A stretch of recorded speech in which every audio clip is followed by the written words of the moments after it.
Okay, going live. Okay, it says excellent connection.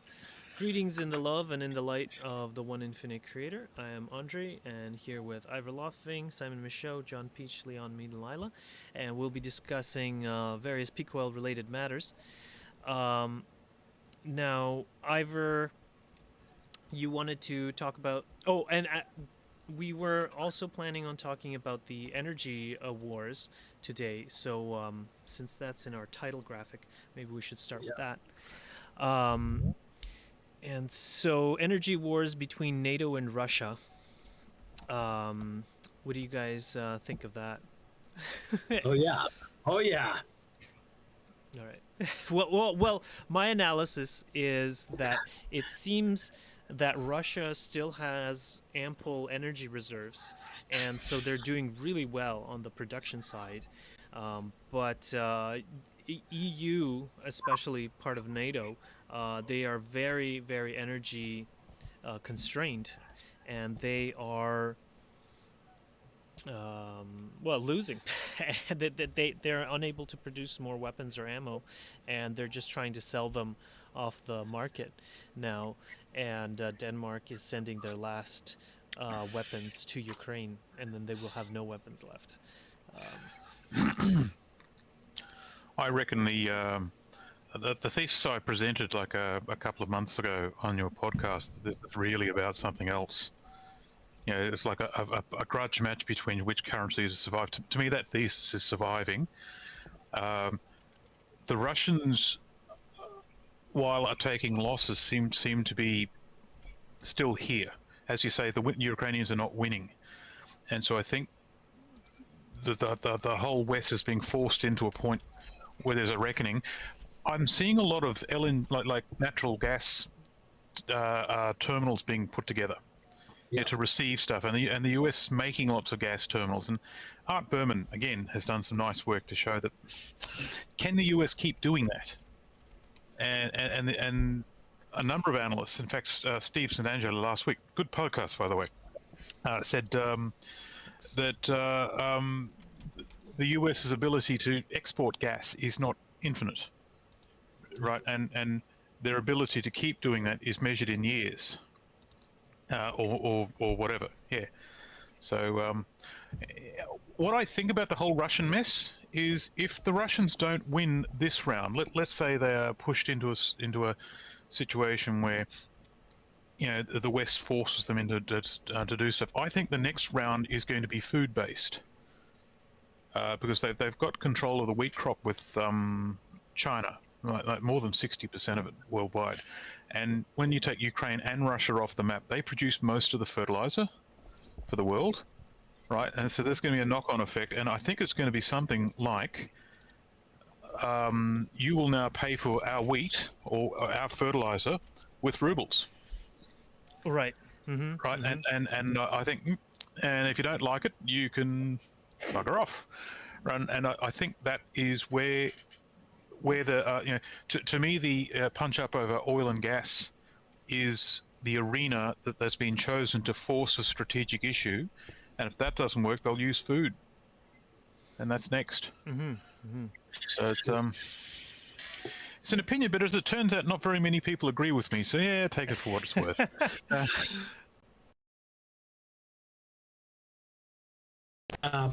You know, Biden said no more approvals of LNG plants.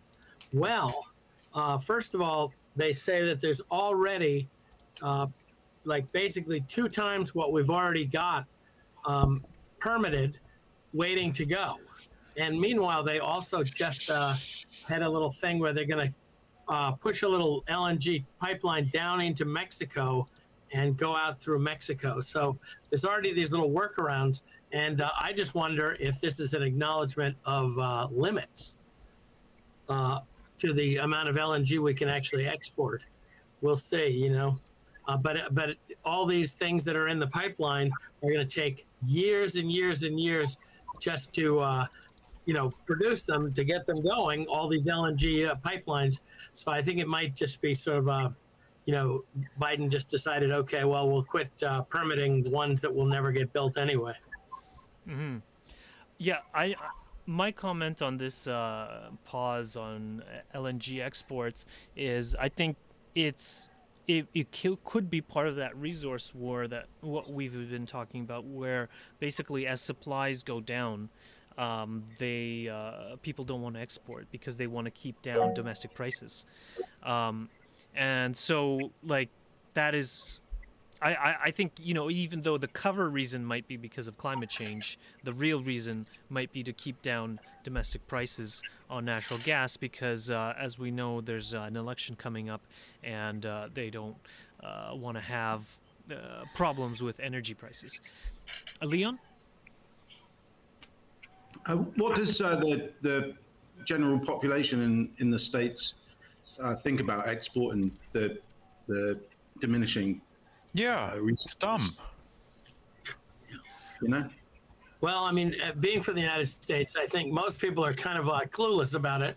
And also, you have to remember that the United States is kind of this, we're the ultimate, sell it if you have it, We're a liberal country, which, but I do think that when things get tight, they are going to, too late, start to say, oh, okay, maybe we should hang on to some for domestic. Yeah.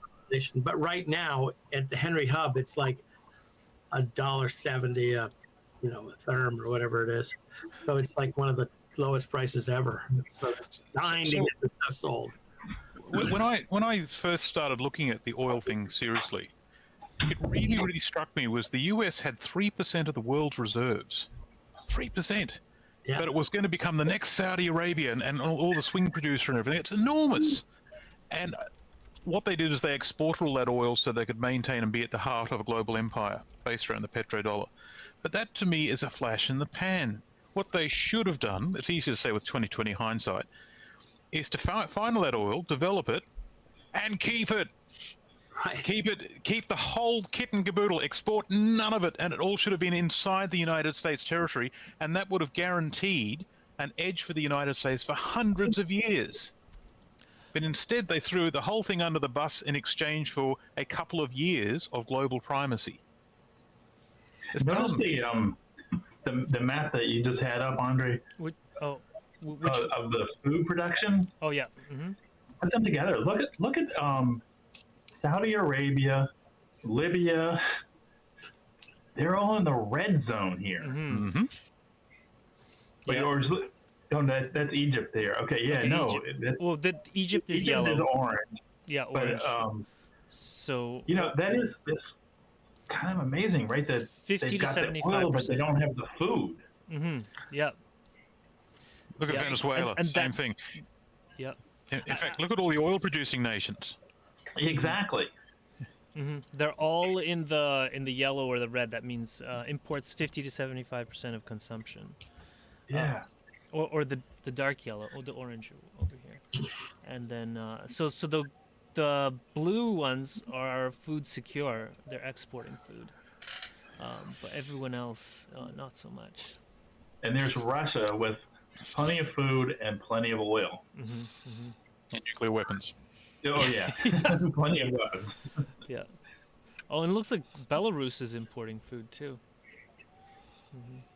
And so all the Russians need to do strategically is stay out of a large engagement. Mm-hmm. Mm-hmm. And if they're going to have an engagement, they would rather be it in someone else's country, Yeah. not their own. That's why they That's why they moved into Syria.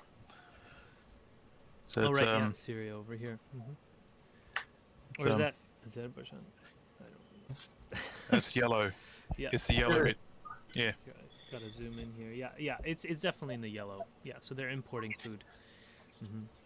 All over the Middle East. I know Israel, for example, is 4 to 7 times over carrying capacity of food, and that was if they were to drip irrigate every single hectare, which I don't think they can. Well, I'm not sure they can, anyways. And so, yeah, they're actually in the red. Yeah, you can see Israel is in the red over here. Mm-hmm. Yeah. Especially now, there's probably not much farming going on in that country right now. No, not a whole lot. Yeah. Definitely not in Gaza. I saw during the ceasefire in Gaza, they were plowing. The Israelis were using their tanks on the fields, on the crops of the Palestinians during the ceasefire. Yep. And all that ammunition that's been fired, all that lead and nickel in the ammunition is now on the soil, right? Yeah. And so that's an acid mine drainage problem that'll have to be resolved. Yeah, and that's also a notable issue with Iraq, because of the all of the depleted uranium. Yeah, all the depleted uranium that was used. I know the British sent depleted uranium to Ukraine, but it never got used because they just put it in a warehouse and then told Russia where to bomb, and got rid of it. Oh no! Yeah, like I think like 60% of because 30% of the weapons sent to Ukraine went onto the black market to everyone else, like Hamas and things like that. And then so that leaves like another 60-70%, and then like another 60% of it was just like destroyed before it got to the front line, and only like 5 to 10% actually got to the front line of all the stuff that Ukraine was sent. Just because there were so many people informing where the warehouses are that are full of weapons. While we're on the subject of war, did you see the news about possibilities of conscription in the UK? Oh, no! Tell us.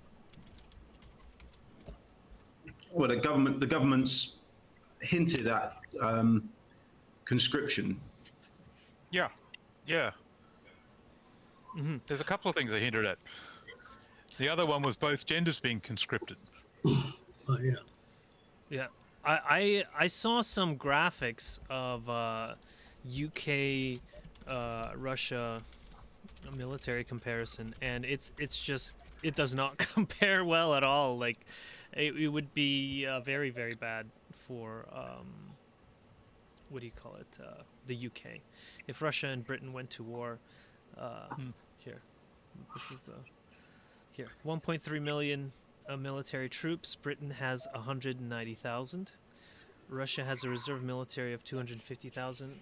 Britain has 37,000. Russia has 14,000 tanks, and Britain has 227. Russia's military budget's 410 billion, and the UK spends 67. UK also can't afford to actually deploy the troops they've got. Yeah, Yeah. it's true, because they don't have energy.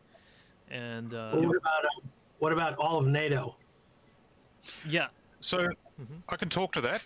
I talked to someone in the French civil service that was saying before Trump was elected, NATO was seen as a bit of a joke, as in they said, oh, it's an American action, they can pay for it. Right, and so the Americans were the only ones really contributing to NATO, where all other NATO states were giving it lip service. They were putting some of the money in, but certainly not nearly as much as they thought they should. And it's when Trump got elected, they all called out on that. And a lot of the militaries of the NATO countries are now quite deteriorated. Like the level of readiness, it's not that widely known, but the level of readiness right across Europe is really poor. A lot of their air force, for example, a lot of their tanks that say they've got are not ready to go because they haven't been maintaining them.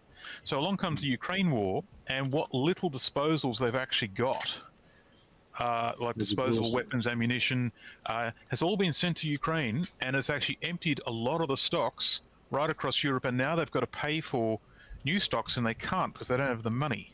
They're all printing money, and so that now they don't know what to do.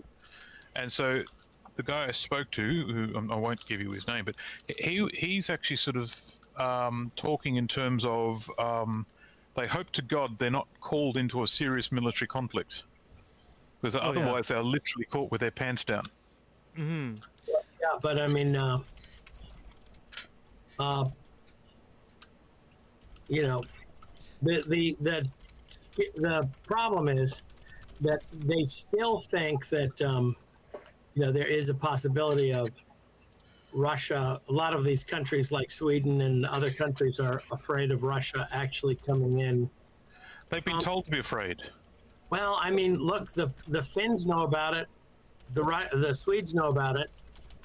So here I'm in Finland at the moment, and I used to a friend of mine's son is a helicopter pilot for the army, and they were doing like border patrol, and they said they had a super chilled relationship with the Russians.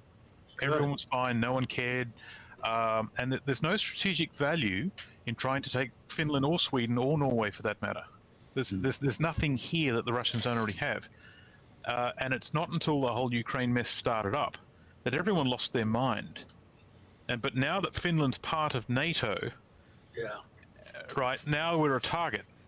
And so, and so some dumbass, this has already been suggested, put first strike weapons on the Russian border pointed at Moscow.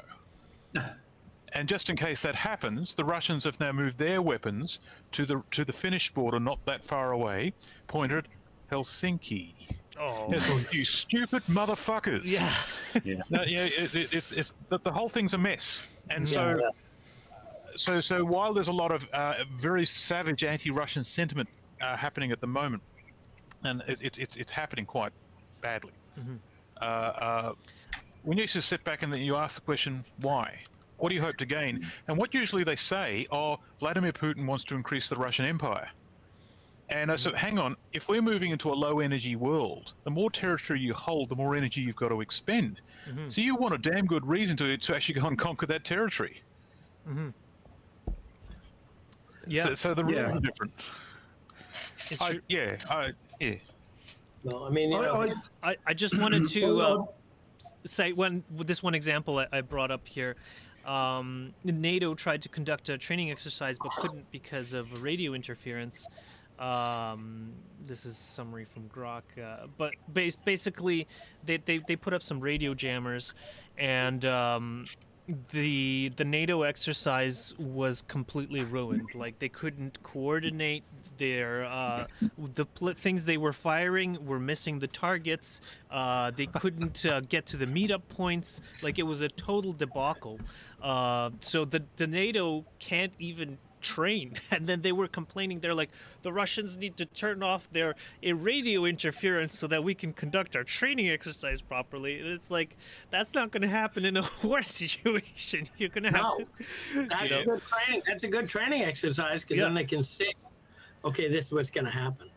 So that's actually a training exercise for the Russians, not NATO.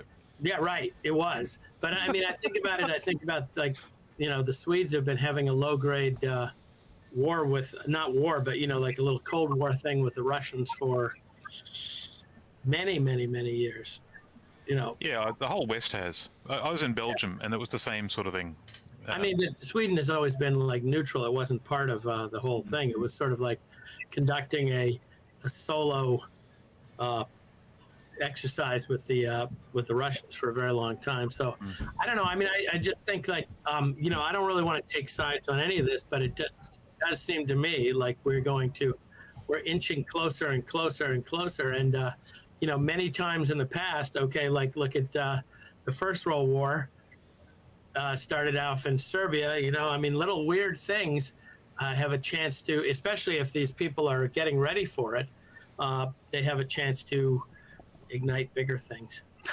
What do you say to the idea that what we're seeing is actually the signatures of a larger chess match, and all of this is actually a distraction? And the conventional sides are actually not that at all. It's actually something else. Yeah, I've always thought that, especially with Iran. It seems like, Iran is always, playing this game with Iran, but meanwhile, it does things like jack up the price of oil, and it helps out different people. And it seems to me like there's a big chess match going on. And you're right. Maybe the sides aren't who we think they really are.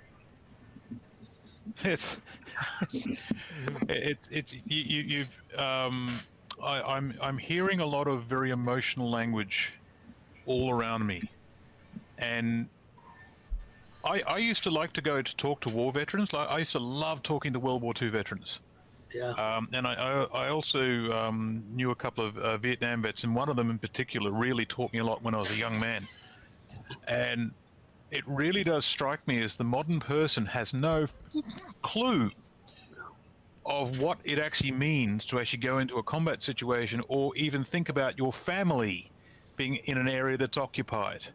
The mental stress that's associated with that, we've got no idea. And so we've got all these romantic ideas about war and conflict and saber rattling, and it's just, they all seem to think we've gone soft on the head over the last 50 years. Well, I mean, I lived in a conflict zone for 2.5 years, and I saw what it was, and it's the scary as hell thing. So I kind of think, people don't quite get it. There are, different zones. Like we couldn't go past a certain point, without knowing that you're entering into the zone of chaos, And I think people don't realize like that zone of chaos could easily sweep over, especially places that have resources. Yeah. The real boundary conditions of the game, I think, are still coming into view. Oh, yeah.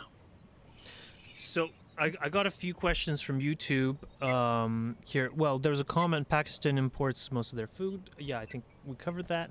And if we have oil shortage between 2030, so the price will up like during previous 2008 shortage and maybe more. If the price is higher, some oil is not worth to pump will be extracted. So that's a common argument, but we know the money supply is constrained. But we also talked about it with what was his name, Steve St. Angelo, and he was saying that this money supply connection did not extend to the 1970s. But if we look at 2008, so here you can see the credit cycle and the global money supply. And then they drive oil. So the global M2 is blue, and the credit cycle. So you see the credit cycle over here in 2007, 2008 is what started the increase in oil prices. So the oil prices spiked because interest rates were low, or because they were giving away money, basically. And because they were giving away so much money, people were able to spend more money when they were buying oil, and that's what drove up oil prices. But then when they raised interest rates or whatever, we had like that deflation spiral or whatever. The money supply was constrained, and then the oil prices went down. So did he talk about derivatives, oil derivatives? Oh, yeah. You want to talk about them? No. Did Steve talk about them? Because he probably might know the answer to these questions. Because the most commonly traded commodity is oil derivatives, apparently, or it was, and those oil derivatives are what's actually propping up the shale oil industry in the States. Oh, yeah. So he did talk about that. In fact, maybe it was in another one. He said basically there are how many trillions of dollars? I mean, unbelievable amounts of trillions of dollars of global debt, a lot of which is derivatives. It was something like 10 times the amount of the actual GDP. The actual GDP is 28 trillion. He said there's 280 trillion, but it turns out there might be another 280 trillion in the in other instruments. Yeah, it is numbers that are so large they don't really mean anything anymore. No. It detached from the sort of the GDP. It detached from that and basically went off into the stratosphere over the since 2008. Yeah, he was showing us we're in a mega bubble. Mega bubble. $280 trillion that they know of. Yeah. Over the $28 trillion GDP. I'll see if I can get the graphic. Definitely talked about that, and it is kind of like worrisome.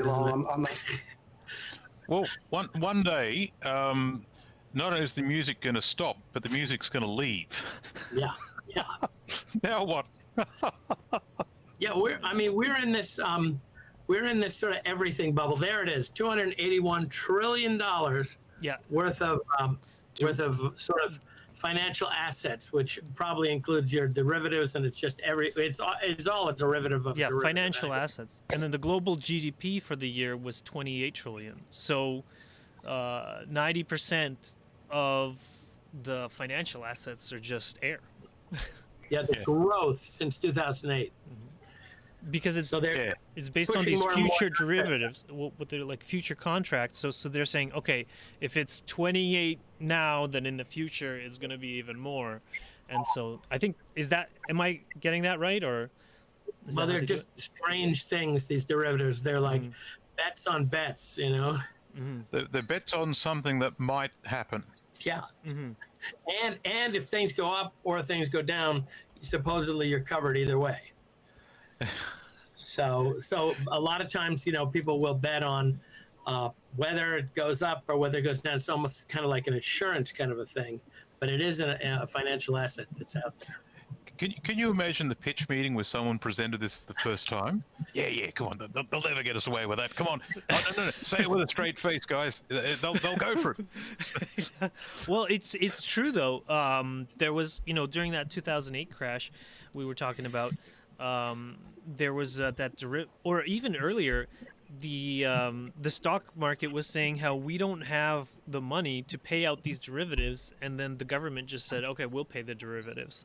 So a lot of these derivatives are actually coming out of government coffers because the stock market doesn't want to pay for it. What they actually did was they had all these they called it hypothecated. They would like take little, they call it tranches, and they would take a little tiny bit of everybody's mortgage from, you know, thousands of mortgages and sell them to people, right? And so then what the government decided to do is they asked all these people, how much do you think it's worth? They took that amount and then they just basically locked it away. They locked away all that debt supposedly in 2008. That was part of the money that they had to have all this money to buy all this nonsense and lock it away. So that was the last debacle. So who knows what I think folks don't realize is the derivatives market actually moved out of real estate, and a lot of it now is in the junk bond sector. Oh. So they moved into basically, you know, a lot of these like unicorn tech firms. A lot of that basically derivatives market is this unproductive part of our economic sector, which is all being kept up by low interest rates, which have been jacked up. And now everybody, that's why the stock market, every time they're hoping for interest rates to be brought back down, and they're actually excited about the economic recession coming in, because that means interest rates will be brought back down by the feds, and that'll allow them to keep on borrowing, because that's where their derivatives are now. It's not as big as what it was in 2008. I have to look at it again. It's in the trillions of, I think it's like 28 trillion range, but I need to check maybe for our next meeting or post it in the show notes, but it's quite large. Yes. And getting larger. It seems to be very elastic.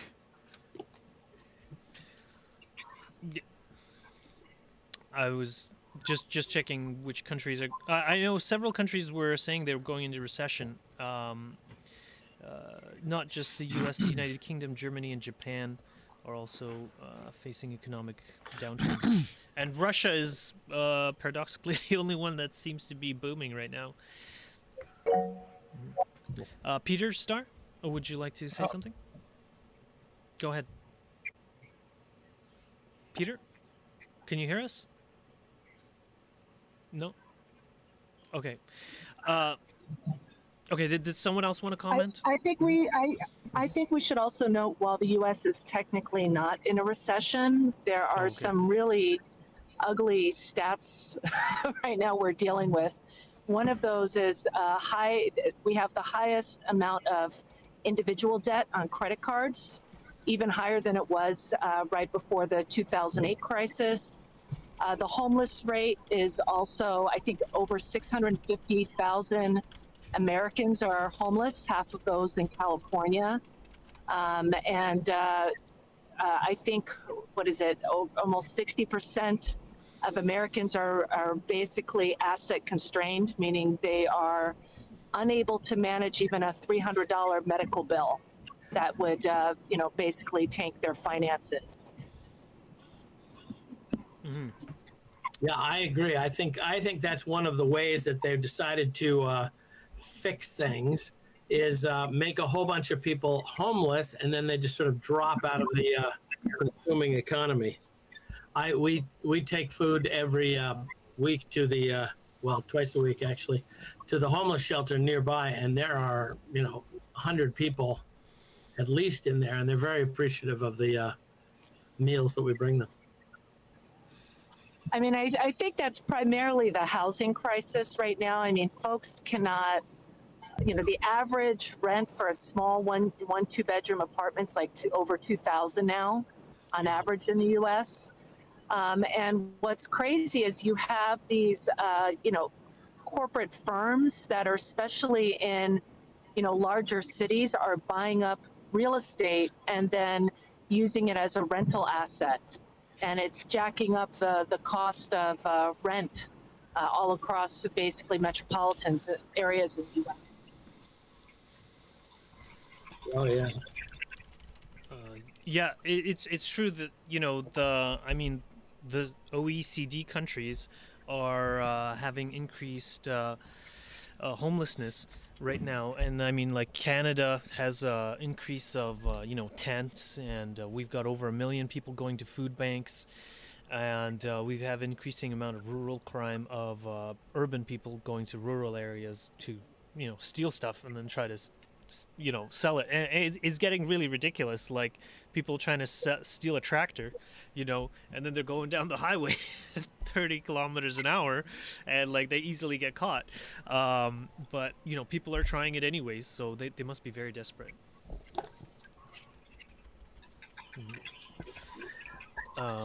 I have some questions here. So Romania too is conscripting. So there's apparently a bunch of countries that are conscripting in the U.S. In the EU right now. And then there was something algae. Okay, the biocrude. I don't know. Does anyone want to talk about that? Here, I can copy the question into the chat. I'm just not 100% sure what they're talking about. There's a lot of talk about abiotic oil again. Oh, yeah. Maybe is that what they mean?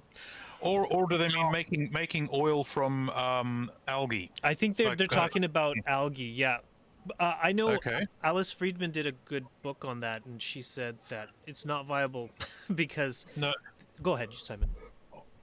Sorry, I was going to say, agree with Alice, because I actually did a section in my big report from 2021. I actually looked at that and did some calculations. There was something like 10 times the energy required to make the biofuel compared to the energy that was in the biofuel. And so it from a technical point of view, you can make fuel from algae. But it added a very negative energy return on energy investment, as in what you got back versus what you put in. So, and there are a whole lot of technical problems in scale up as well. Yeah. And then I heard that even if they it's only a certain kind of biology that you need in these algae that are very high in oil, and like they basically genetically engineer them, but once they replicate a few times, they go back to being higher in protein and less high in oil, and then they're no longer usable. So they're only good for the first like month or so, and then they easily get contaminated because they're basically a genetically homogeneous colony, and so they get a virus or something, and that's why we haven't seen much in that regard. And here, there's more questions. Nate Hagens has the wonderful framing of the carbon pulse. If we aren't starting down the downside, we don't seem to be far off. Could the larger game being played be positioning for the downslope? Yeah, so my quick note on that is that we are on the downslope. We've been at least since 2018, possibly 2015, in terms of net energy, and yeah, the smart ones are preparing. What do you guys think?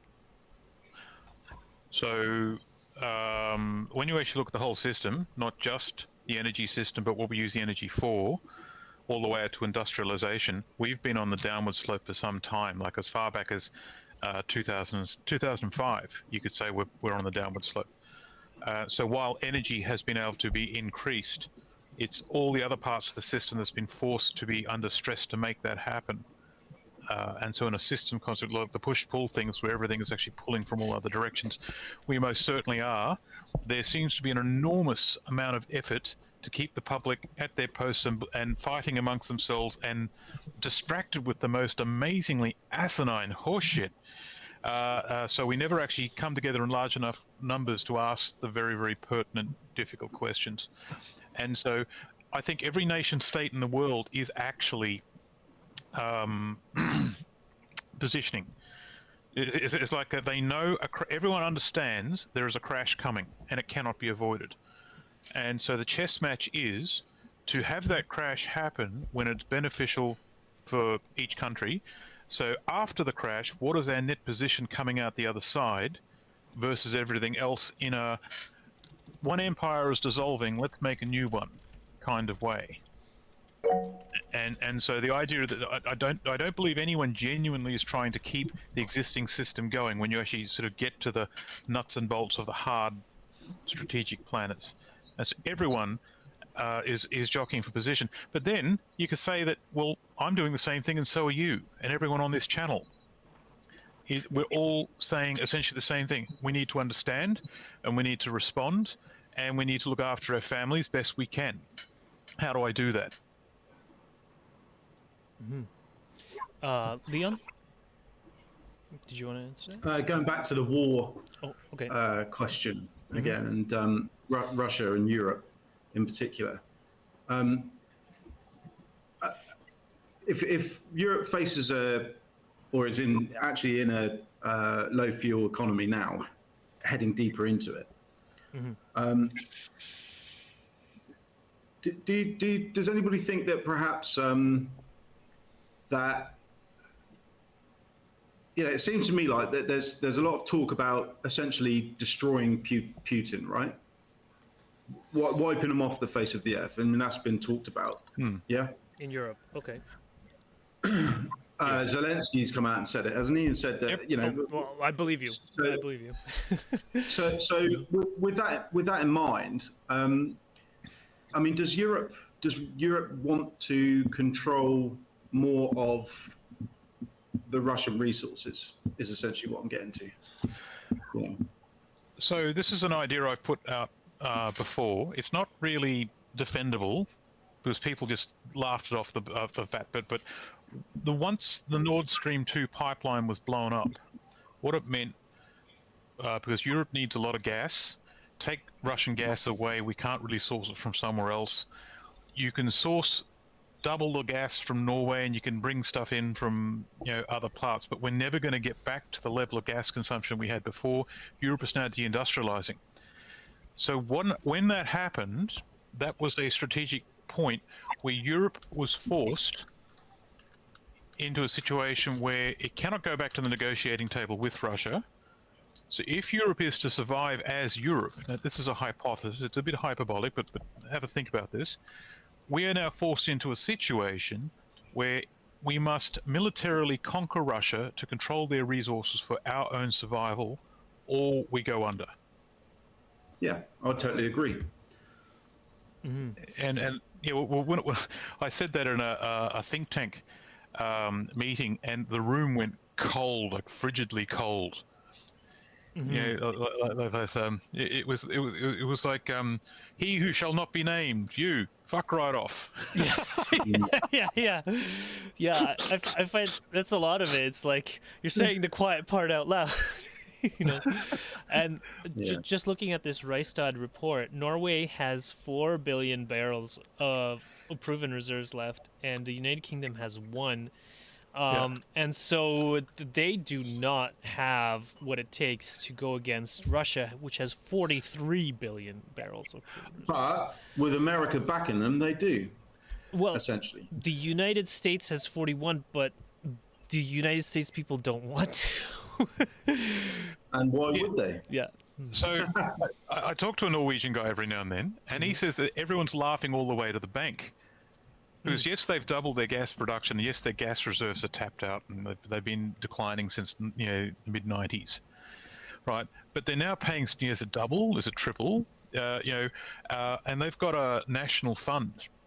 Like when those money comes in, a big portion of that money goes into the Norwegian government coffers for the Norwegian society, and so they're actually building their strategic fund, and they're laughing all the way to the bank.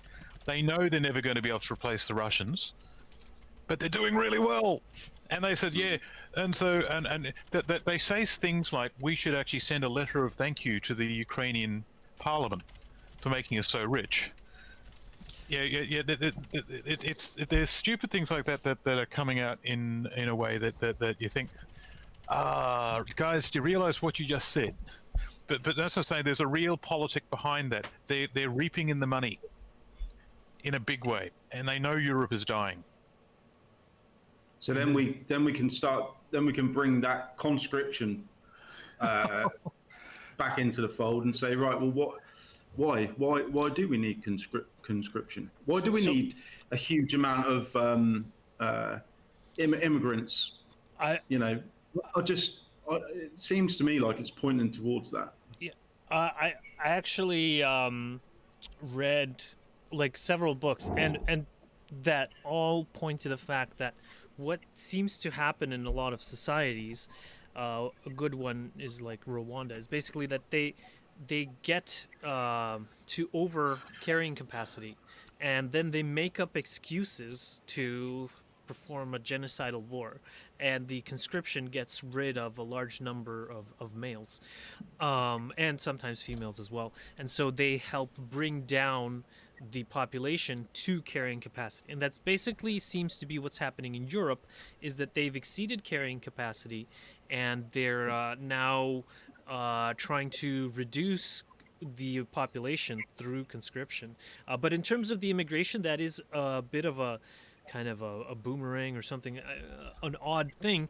Now, Justin Trudeau came out on Canadian television and said that it was basically because of population movements in Canada, basically after the COVID pandemic. And so he was saying that because the vaccines are killing so many people, and that our population would have gone down significantly, and it would have made it very obvious that he had made the wrong call in forcing so many people to get vaccinated. But so they had to increase the amount of immigration. And what you're seeing in a lot of the countries that did the COVID narrative are also doing mass immigration, and that makes it look like they have a population trend that's just continuing to go up rather than going down. And so it masks those mortality effects. Please, no. Okay. Well, Ivor disagrees with that. I'm sorry, please. Okay. I mean, the thing about the thing about that whole thing is, I think immigration is, it's a strategy to keep. You have to have people who will work, right? And so after a while, if people sit around in developed countries like the United States and Canada and Europe and things, after a while they don't really want to work in the coal mines anymore or wherever it is. And so the problem is you have to get more people who are willing to go into the salt mines or whatever the heck it is. And right now at this point, we're going to hit this point where we aren't going to need so many people to work at these gruesome jobs anymore. Well, because we're going to want to work in the gruesome jobs, I think. So I can't really connect it to, that whole thing. But I think, right now what they're doing, there's tons of people who are homeless, but there's also, you think about it in the United States, who does all the work? It's all immigrants, in Maine, we have the Somalis, and they're doing a lot of the work in the place, and a lot of Hispanics are doing a lot of the work in the United States. And, being the son of kind of second generation immigrant, we have this sort of attitude like, okay, we'll do it, whatever it is. But the problem is a lot of people, they lose that attitude after 2 or 3 generations. And then where are you going to go? That's my opinion. Yeah, and I think too, I mean, I don't want to derail it to climate change, but in regards to immigration, I think we haven't really seen anything yet. I mean, there's definitely some climate migration happening now, but in the next 20 years, we're really looking at, most of these northern countries being overwhelmed. I don't, unless I guess we can put our war resources at the border to keep people out, but people are going to be escaping inhospitable, lands to come northward. Oh yeah, parts of Yeah. Central America, they cannot grow food anymore. I lived in Guatemala, and they used to be able to grow food. Well, they can't grow the food anymore because it's too dry, or the rainy seasons are not happening the way they should. So then we can go back to the map of the countries that import the most food, and you can see the North African countries there. And is it any wonder that they're flooding into Europe? Oh yeah, Yeah, because they don't have food. That's what started the Arab Spring, was the fact that most people, what they do in those countries is they basically just make enough money to actually eat. They buy a big bag of flour and they make, chapatis or whatever it is, the naan bread, and they eat that. And so if there's any kind of a jack up of food prices, you got trouble. All those places are right on the edge. Yeah, and it is where. Well, I mean, Go ahead. Oh, sorry, good. I was just saying, I mean, oil prices are now what, $79 a barrel. We're definitely edging to that place that could be, destabilizing for food prices again. Yep. The inflation in the United States is around 5% a year as of January. So it's kind of bumping up. It's been bumping up the last few months. And so it must be worldwide. And yeah, you bring up a good point. Like, a lot of the people streaming into US right now are all of these orange and yellow countries. Yep. Mexico and Colombia, Ecuador, like all of these countries that are not producing enough food and are importing food, and so that leads to high food prices relative to incomes. And we also, from the Middle East and things like that, they're streaming into and Africa, they're streaming into Europe. Yeah.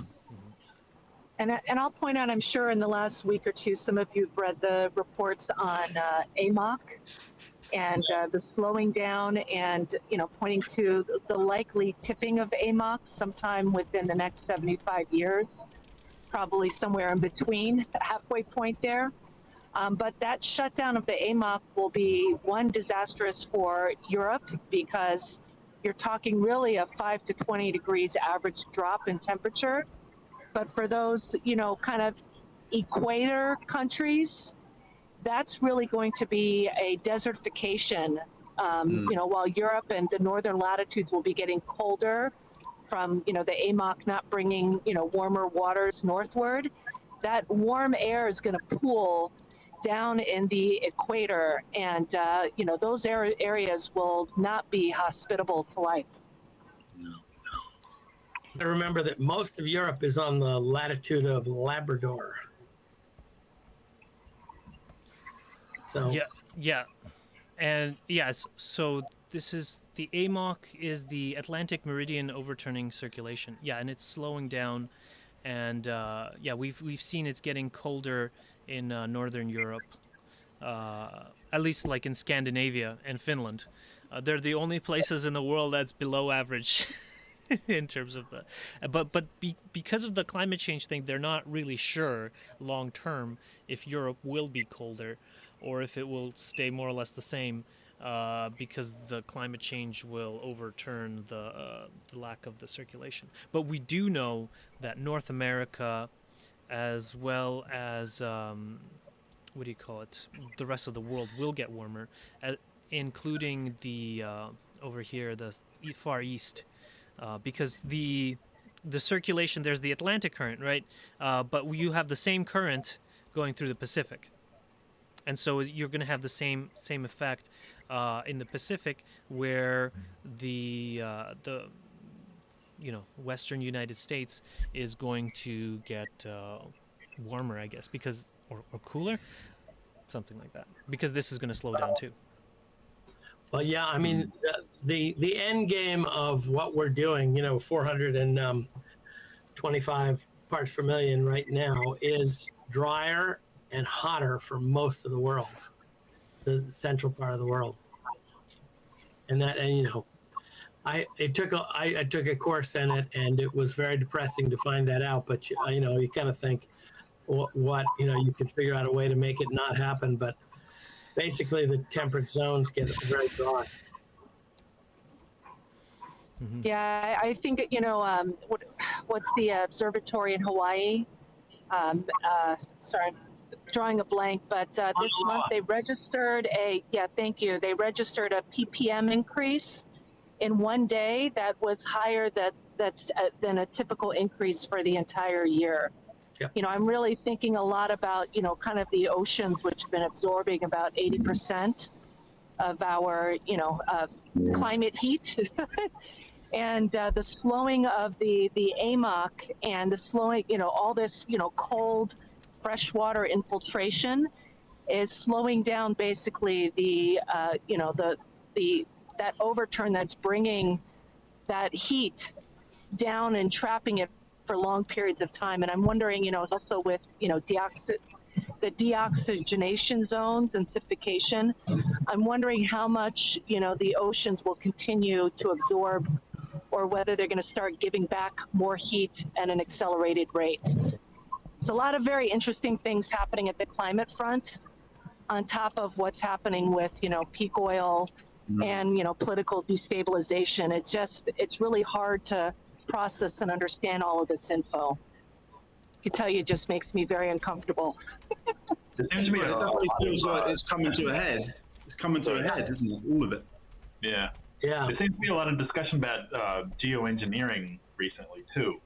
That it's getting to the point where they're saying, "Oh, well, we got to do something," and so let's start altering, the stratosphere by injecting sulfur dioxide.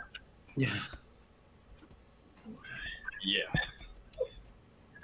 But never any real talk about, regenerative practices on land. Yeah. Or even slowing down the amount of fossil fuels we're burning. Yeah. And So I have a fun antidote. I was in Phoenix for a work conference, and had lots of conversations with very educated folks within the government. And it was very, and these are folks, working on, sustainability issues. And I think one of the most common feedbacks, or, and again, this was more of just like private conversations, but the idea that policy and technology, that's all we need to fix this. And then whenever we got to conversations on lifestyles, the vast majority of folks I spoke with said, hey, listen, we need the technology, but, I don't want to change in my lifestyle. That was the most common comment. And I just found that quite fascinating, how we've gotten to the place where that is the last thing people are willing to do. I don't know, maybe I'm very Pollyanna here, but it just was surprising to me. yeah, it's crazy. Yeah. I was just bringing up this graphic because in the chat they were saying that there's more recoverable oil in 2023 Rystad document than 2022 because of discoveries, but these are speculative discoveries, so they're not either in proven or probable. The proven and probable has declined, proven by half a year and probable by a year and a half, and the only increases were in the speculative, so how much we hope to discover in the future. That's the only thing that increased. That's nonsense. Yeah, it's basically nonsense. Yeah. Did anyone want to respond to Lila as well, or I can go to the next question here. As petroleum fuel components are diverted to other uses, fertilizer production will fall, driving up prices. Fertilizer use will subsequently fall, further reducing caloric yields from arable lands. You guys have comments on that? I mean, it seems pretty obvious. Yeah, like I think, was it 60%? Somewhere between 40 to 60% of all of the protein that humans consume comes from fossil fuel derived nitrogen fertilizers. And so, Well, most of that is natural gas, of course. You know, the Haber-Bosch process, you pull nitrogen right out of the air using natural gas, and I think natural gas is going to peak after oil. What do you think, Don Peach? Yeah, I kind of think that they'll go sort of hand in hand. That without the energy available from oil, we're not going to do a whole lot with gas. It can be pretty self-limiting. Well, plus they're using it now for export, and it's going to be used for electricity and different things. So Yeah.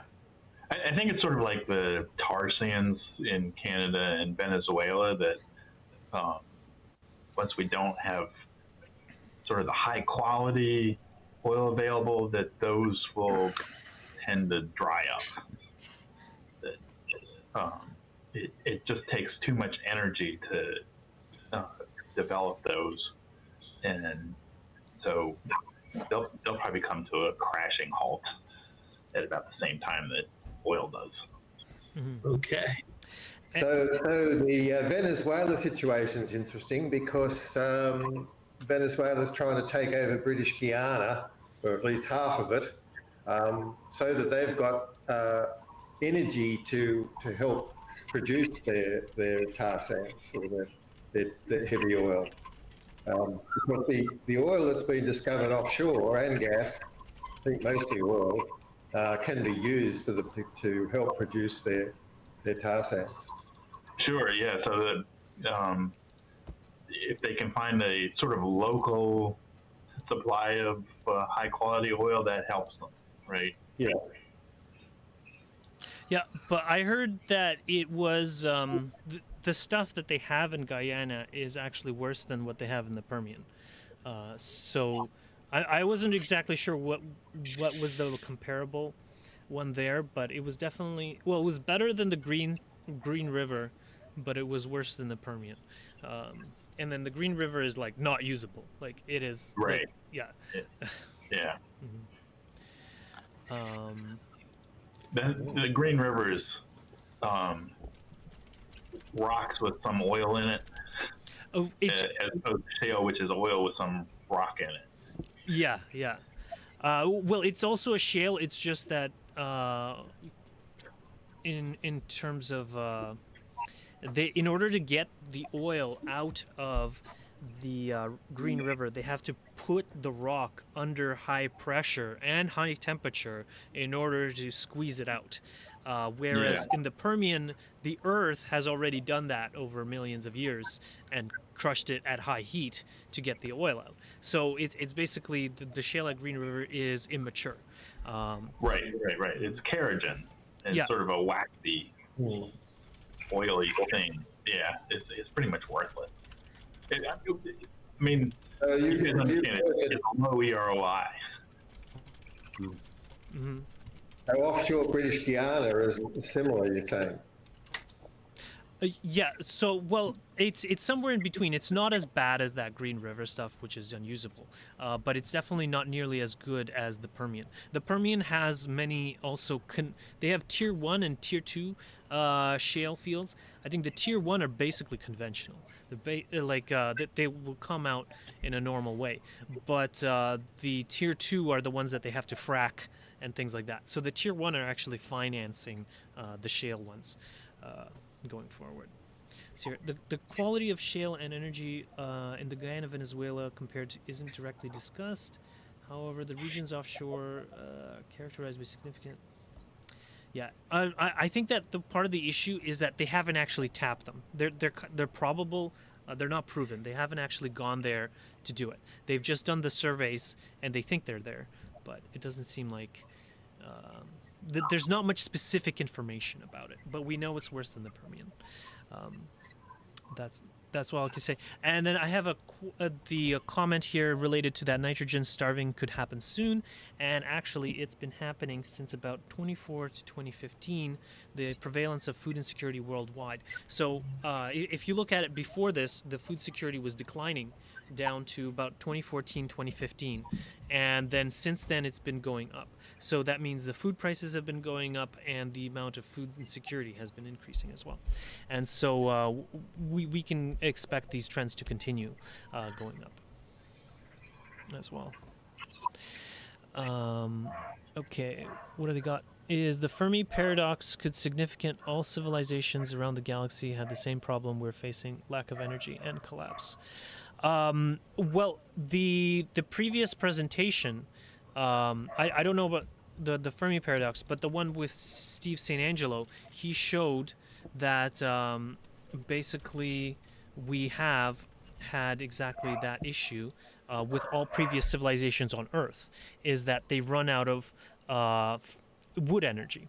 It was wood energy because wood energy had the highest EROI, and basically Cyprus and Rome and Troy and all of those places collapsed just from deforestation alone, because they were no longer able to do industry such as making copper ore or iron ore and things like that. And and I read the book A Forest Journey, and it goes on and it details like that happened everywhere else basically. So including Amazing. That was a really amazing presentation. Yeah, yeah, including Germany, and so the Romans. One interesting tale from the book was that there was a Roman king, and he had done hunting in the German forests, and he wanted to do that near Rome, but Rome had no woods, and so they brought trees, uprooted trees from Germany, and brought them to Rome to make a fake forest. And then they hunted the animals in this fake forest, so they couldn't get trees in Italy. So and also another thing is the bathhouses. They had to keep the water piping hot for the Romans, and where did they get that wood? They got the wood from the forests of North Africa. Do you guys know any forests in North Africa? It's Not now anymore. Not anymore, yeah. Not anymore. It's the Sahara Desert. That's what happened to it. That's how it became that way. They just cut them all down. Yeah, go ahead. Have you all heard of the story of Easter Island? Yeah. I mean, that to me, I'm pretty sure I learned that when I was a child, and it was a basic lesson in how not to, collectively Mismanage your resources. mismanage resources, and then you do, and then you fight, and then a load of people die, and then it's left with a small, tiny population and a almost uninhabitable landmass. I mean, that's one of my biggest long-term concerns is right now fossil fuels allows us to preserve a lot of our forests. So we don't have to burn them to maintain civilization, but, as energy supply starts to go down the downslope, how is society... I mean, I think it's naive to think that the forest will be able to be preserved in most places, because folks are going to try to burn whatever they can get their hands on. Yep. So the cornucopians are starting to push back against the Jared Diamond view of Easter Island, and they're trying to say, oh, other things happen. You've got to consider a few things, and they're trying to brush the whole idea of collapse under the carpet now. Yeah. So yeah. So I read a book that they're consider it not politically correct to call it collapse. They're calling it deurbanization. and the one of the post-collapse books I was reading was saying that some of these people are claiming that the population did not collapse; it just stopped making an archaeological imprint. So they stopped making pottery. They stopped burning wood. They were still there somewhere, but we just have no evidence of them. So I'm hearing that kind of language a lot, and a lot of groups have told me that they're under significant pressure not to say negative things. And the reason I'm being invited into a lot of these meetings to say stuff, because they see I've got the freedom, the perceived freedom, to say things they can't. But my detractors in the same audience would say that I've got the political correctness decorum of a puppy on a croquet lawn. And they want someone to potty train me. I've actually been told that by a minister. Wow, that you need to be potty trained, or Yep. Wow. Yep. Wow. And It's not- well, I may have said the phrase "shit" or "get off the pot." Yeah. So fair enough. It's not just ancient civilizations that are doing it. We're doing it now. I know one of the big uses of forest in Maine is chipping it up into chips, taking it to Quebec City, loading it into a ship, taking it over to Europe for sustainable energy. And I think that probably a lot of Canada, they're chipping it up and sending it over to Europe as well. I know Maine just had they just allowed, I believe, was it Poland Springs? There was pushback against unrestrained water usage, but the ruling just came out that is allowing Poland Springs to continue on. Yep. So I don't know. I guess it's we're increasingly going to be dealing with corporations getting access to these resources and selling them off to the highest bidder.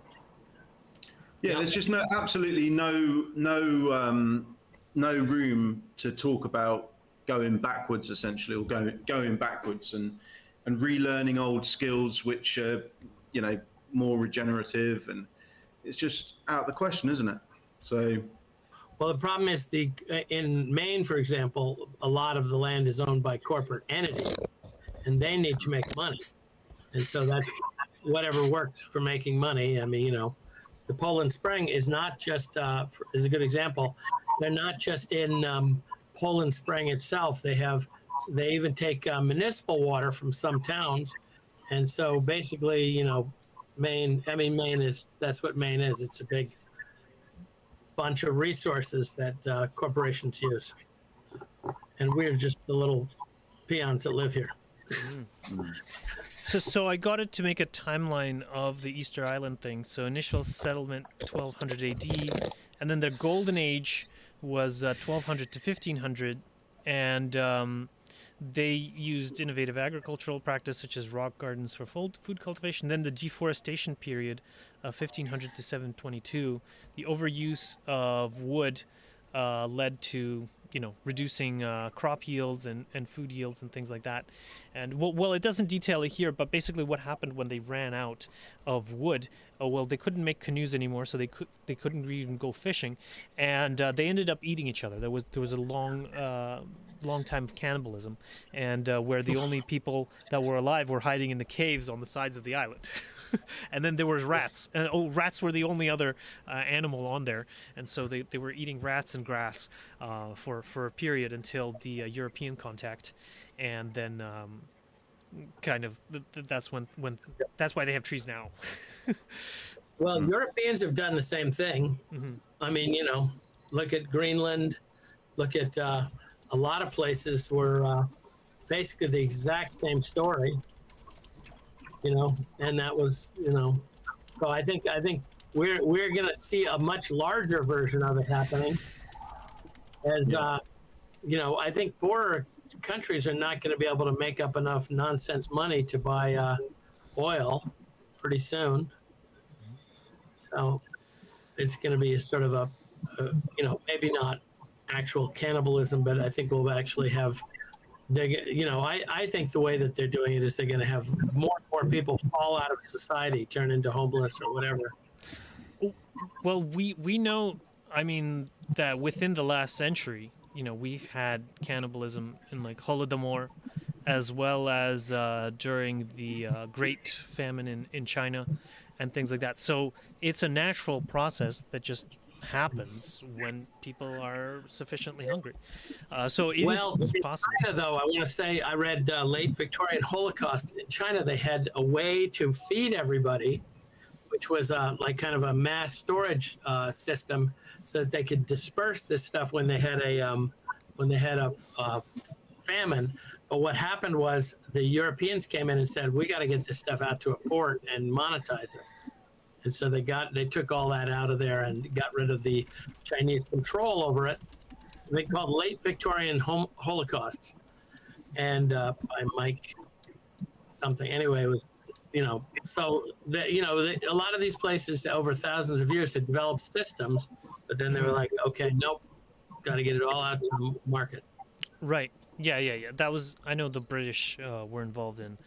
Well, millions of people starved in India because Same deal. yeah, they just wanted to export the food rather than to let people eat. I think that they exported enough food for to feed 14 million people, and 12 million people died of starvation. Right.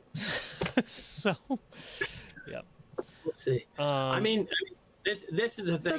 So this is what's, oh, sorry, I was going to say, this is what's making me crazy about policy right now, because we're wasting an inordinate amount of resources to double down on the the industrial civilization development that has no road to any future. And when I speak with policymakers and folks on the front lines, it's unimaginable. I think it's seen as I forgot what Nate Hagen talks about. There's that psychological block of like investment. You make a certain investment and it's seen as a loss or to go backwards as the way people see it. So, instead of relocalizing to moving to simpler technologies, to getting back into agriculture at a local level, this is all seen as a psychological loss. And even though it's probably the one thing we could do that can make us resilient and weather this storm better, I'm not saying to like fix our situation, but at least, I moved to a community a half a year ago, and we're doing all the right, at least better things that could possibly be done. But I don't personally feel safe because I realize pretty much everywhere around me, everybody's doubling down until things break. And then, folks who are actually doing the right thing are going to be sticking out like sore thumbs. Yep. Mm-hmm. That brings up resilience theory. Did we talk about that with you guys? So are you familiar with resilience theory? So there's the resilience cycle, and then here, resilience interaction. Okay, so here, I don't know if you guys can see that. So there's the alpha phase, where organization, so this is where it starts. Or exploitation, here, R, the little r. So if you guys are familiar with ecological theory, the little r is where there's fast replication and low investment in the children. Like, I don't know, what are some animals, like mice or something. And then K phase is conservation. So there's low number of replication and high investment, so like whales. But the same thing happens in societies. So a society gets going, like the golden era of the Easter Island, and then it goes into conservation phase, where it increases in rigidity. So because we have diminishing energy returns, they want to increase efficiency, and one of the ways of increasing efficiency is making sure everything is streamlined and going one particular way. But what happens is that it reaches a peak rigidity when they go that phase, and then that an environmental stressor, like a natural disaster or an invasion or something, comes along and it just like pokes it so that it stops working, and then you get into the release phase or the omega phase. And then the omega phase is a fast where all of the strictures of the previous society are basically non-functional. People stop observing the law, and then there's a reorganization phase, and then it goes back to the exploitation. Now, there's actually a way around it, and that is to the remember cycle. So you can go from K phase to the alpha phase while skipping the omega phase. So, for example, Managed collapse. yes, kind of a managed transition to a post-collapse society. And so the remember thing would be, remember how we initially settled our society by giving everybody enough land to grow their own food and firewood. It's a very simple concept, though, as Lila mentioned, some people see this as a psychological loss, that they're going to have to grow their own food and firewood. I guess that's the psychological loss. It won't just be. Well, This is what the degrowth group movement are trying to do, and of course nobody's going to do it, and we all recognise that. The only thing that's going to get us out of this is that we're going to have an energy collapse, and there's going to be a population collapse. And my question is,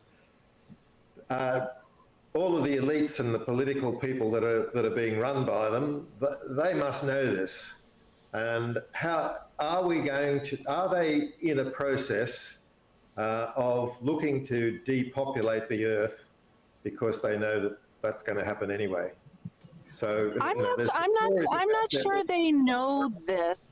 I really, maybe there are some within it, but I think generally I think we overestimate people's knowledge, and I think even the most intelligent folks get caught in a narrative, in a storytelling, and I think there's a deep need to believe in the story tale of human ingenuity and progress, and that price signals and human intelligence will get us out of this pickle. Maybe we don't see it yet, but there's always something on the horizon. So I think they're aware of many problems, but there's the understanding of it in a global scale. I think most people don't have a good understanding of biology. They don't have a good understanding of physics.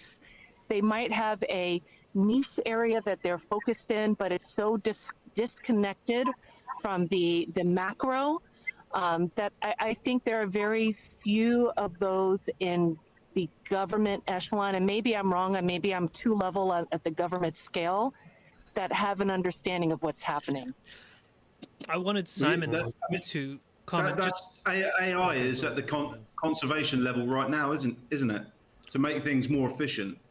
Yeah, that's right. AI is the new big savior. Yeah. Right. So it's clear that there are a large amount of people that believe that's the case, and then you've got the likes of Zach building bunkers. So I think there's a lot of hope in AI to come up with a solution to a problem that doesn't exist. Well, I wanted to get that, but at first I wanted to get Simon Michaux's take on what Lila was saying about world leaders, because Simon, you talk to more leaders than anyone else. Well, I talked to some of them. Okay. So the funniest thing was when I was in Australia, and I actually went into Australian Parliament, and I actually met some of the ministers and their aides there, and I spoke to them for a bit, and what I found was it was like they were coming through on two frequencies. One, they knew there were problems, right? And two, they all felt they were relatively helpless. Like everyone had their job to do, and their latitude to change anything was quite small. Like the even very senior people, the responsibilities that they were under meant that they really couldn't do much in any way of change that would actually change these issues. They could change plenty of issues that were within the existing system, within that mandate, but to change the system itself, it was like if I actually talked to them and said something like, "You need to stop breathing oxygen and you need to breathe something else. You now need to breathe nitrogen." People would go, "What? What? Right. And so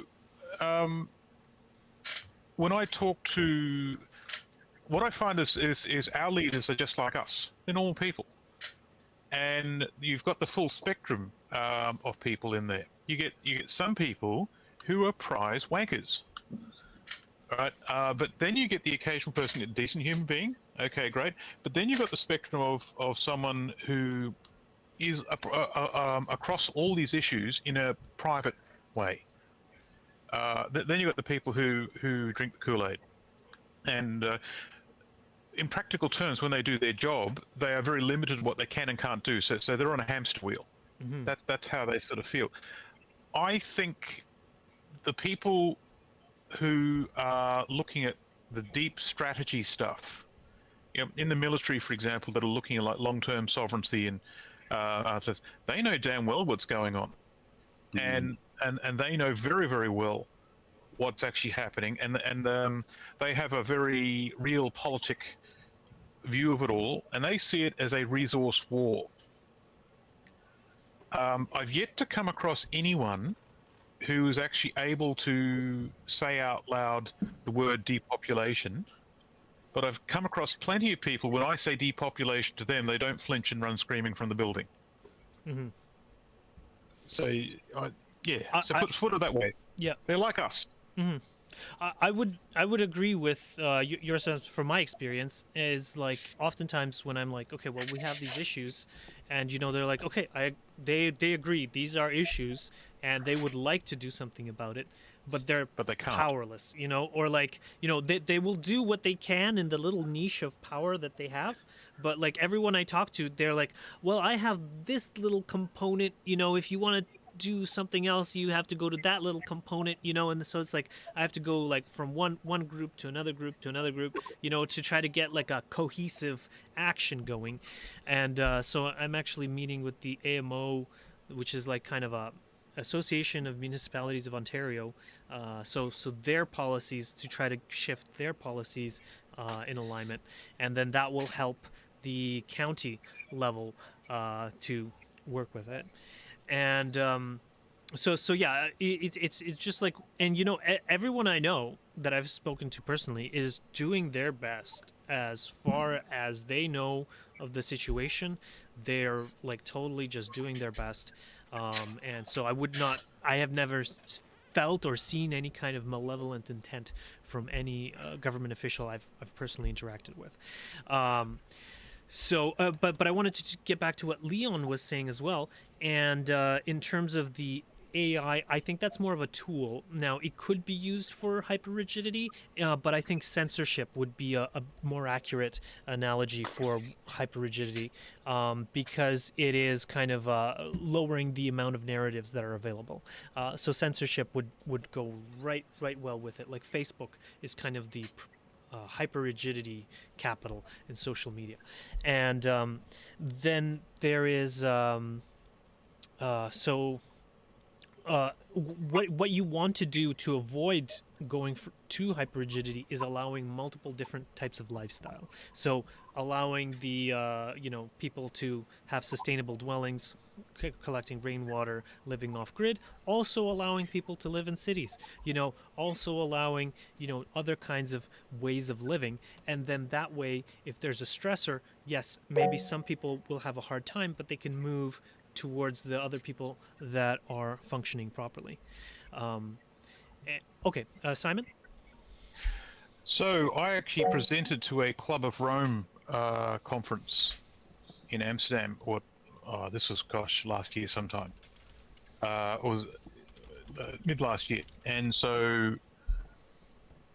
they'd done their level best to sort of present, these are the problems, and got me to present my stuff along with someone else. They managed to, with their clout, drag by the lower lip some Dutch politicians into the actual into the room, and these were the guys that were making decisions about the farmers' protests at the time. yes. And you remember in the Netherlands, the farmers' protests were actually They're still happening. ongoing, yeah. Yeah, and so, but these were the arse clowns that actually had settled that in motion. And I thought, what do I kill them? Do I climb over the table and smack them one? Because my father was born in Sri Lanka, and we're sort of hearing how that went. That they got a mandate from one of the global organizations. It was the WTO, and they were told to stop all use of industrial fertilizers. Now, they didn't actually do it to try and help farmers to actually sort of come to terms with stuff so they can actually all grow food and no one's out of their job. They did it overnight, but because they wanted to stay ESG compliant, they forced the issue. And it was very... and so then they had the destruction that was coming from it. Right, you have the same thing happening now in Netherlands. They're making these decisions in a way where they're shutting down and destroying a vital part of society without actually replacing it with someone. The mentality of these guys was amazing. They would actually sort of talk about these statistics, how, well, we're not really doing that much. The farmers, they're not that important. And it says, fuck me, the level of ignorance was amazing. Anyway, when we actually presented, they smiled and nodded and they shook hands with everyone, and then they skedaddled. They scuttled out the door. They didn't want to be there. So what I'm getting at there is a lot of the people are actually making choices now. They're told what to do by a central authority. A lot of it seems to be coming from the World Economic Forum. And everyone's doing what they're told, but a few people in the positions of power are jumping through hoops to convince themselves everything's fine and they're doing the right thing. And a friend of mine calls this the barbed wire canoe. Hello, Sven. He says when they actually understand what they've done, they climb back into the barbed wire canoe up shit creek, and they say, well, we can't second guess ourselves, and we're the ones that we've taken these actions, and we can't admit that we were wrong. Therefore, we will now proceed. So I've seen that a couple of times now. It remains to be seen how long I'm going to be allowed to stay in these rooms. So I keep saying that. So either they're going to keep going, they're going to keep wanting technology to increase GDP, and we're going to completely run out of fossil fuels, and it's all going to collapse spectacularly, or they already know this, and they're trying to work out a way of depopulating the world so that they can survive. So which of those two? I think there's a middle ground of what they believe. Right. So what I think, so that they haven't quite got to the point of depopulation, which and trying to do something about it, but they are realizing that the plan for the green transition and everything like that will not work. Sure. But they're actively keeping information smeared and indistinct and muddy, and it's like humanity has been collectively walked to the edge of the pier, and the veil's going to lift. And it said, so the numbers behind the green transition and the transition away from fossil fuels, it turns out the simulations done by, in the past, the previous administration weren't very good. Trevor did that. Trevor's not with us anymore. We're proper fucked now. But so instead we're going to make the hard decisions. And we're going to show some real leadership. And you've just got to sit there and sort of, take it. Like be a climate hero, take it. I think that's about right.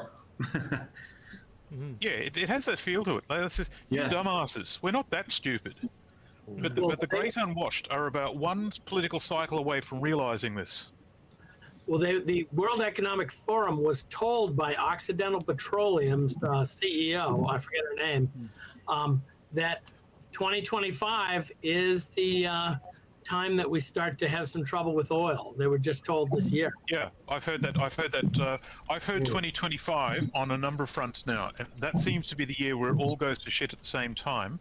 Yes. On the other hand, this year is also looking interesting.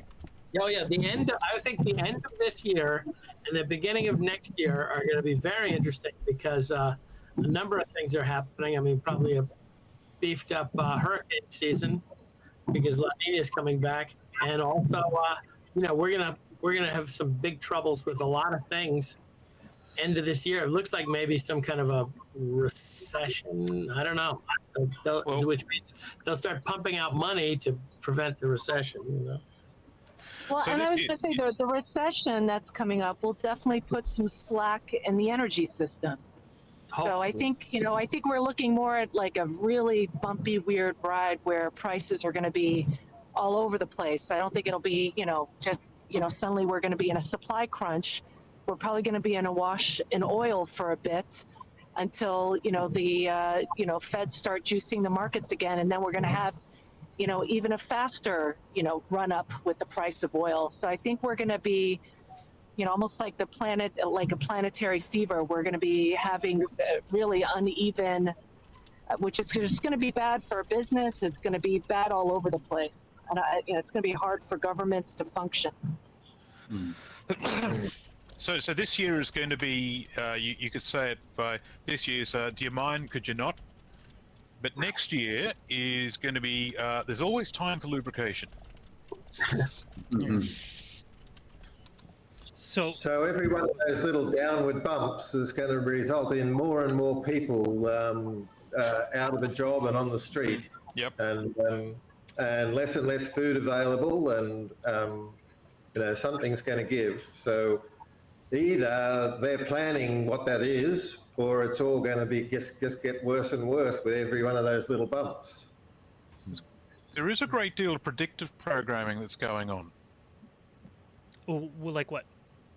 Well, so there was a computer game that I saw in 2008, Frontline Fuels of Fire, Frontline Fuels of War or something.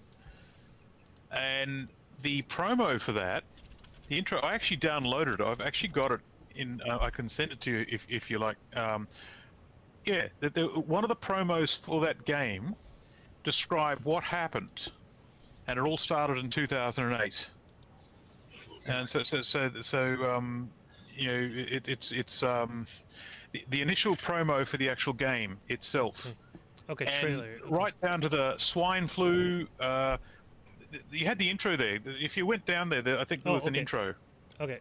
Oh. So yeah, intro YouTube. Okay, intro YouTube. And let's see. The Road to War, Frontlines Fuel War intro. I think it's the top one. Oh, top Road one, to top one. War. Road Yeah. to War. Okay. Here, it doesn't have sound though, but I can try to turn on. And so if you put that, if it's the right one, just play through it. Yeah, that's the one. If you actually play through that, and what they're actually describing, and it ends in 2024. The game was released in 2007. Right, and it describes something that you actually look at it now and think, oh man, really? Right down to the swine flu vaccine ran out and people went nuts, and people There's stopped Putin. trying to solve problems and they just try to get by. Yeah, it's all there. And so this is it's like to me, this predictive programming. I'm actually reading a lot of books these days on. Here's the one I'm sort of reading at the moment. The 5th Generation Warfare. I'm coming across it, and actually the second one is all about AI. But I'm coming across this sort of thing at the moment where part of our society is being prepared by being told what to expect. And because we can actually what to expect it when it happens, we can then educate the rest of society what they're looking at. Therefore, we can behave as programmed. There's the avian flu. Yeah, in the trailer. yeah. And in fact, for shits and giggles, actually look at the history behind the swine flu and the staging of events, and actually what happened with COVID. And it's just, yeah, come on, guys, really? And so, yeah, there you go, Dune. Here's they've got these sort of very emotive images. Yeah, this is the depression here that they're saying. And they say we watched Africa starve for 40 years. Yeah. And they ran out of food, and then they ran out, then we did too. Now what? It's a computer game, a first-person shooter game where we're going to fight over oil resources. So There's the Security Council, and then them calling for war. the Russians decide to fight us instead of each other. The Russians and the Chinese, yeah, that's happening too.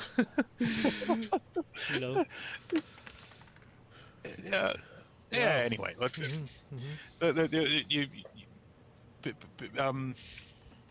people, when you sort of look at this sort of stuff and then you say this sort of stuff out loud, people, you're not wrapped too tight, you're a nut bar.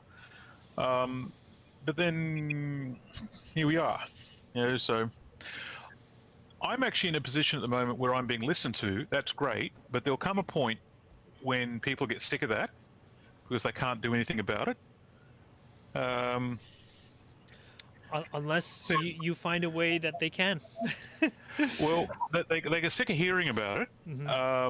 It's 2024. That's the end of that one.